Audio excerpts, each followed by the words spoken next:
দেখছো একটা ম্যাজিক। দেখো এটা এটা আস্তে আস্তে বাঁকা হয়ে যাবে। বন্ধুরা বলেন তো এগুলা কি? এই যে এই যে আস্তে আস্তে আস্তে আস্তে বাঁকা হইতেছে, আস্তে আস্তে এটা বাঁকা হয়ে যেতেছে।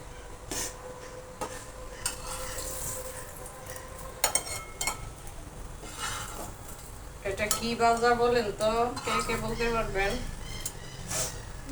জানি যারা রান্না বান্না করেন তারা অবশ্যই বলতে পারবেন, কিন্তু এই জিনিসটা আমার অবাক লাগতেছে যে সুজা ফ্রেশ নামাইলাম কিন্তু আস্তে আস্তে বাঁকা হয়ে যাচ্ছে। এটা কেন হলো আমি তো বুঝতে পারতেছি না, আমার কাছে ম্যাজিকের মতো লাগতেছে। আস্তে আস্তে বাঁকা হয়ে যায়, এটা বাঁকা হয়ে গেছে, এটা এই যে এটাও বাঁকা হয়ে যাইতেছে, এই যে এটাও বাঁকা হয়ে যাইতেছে।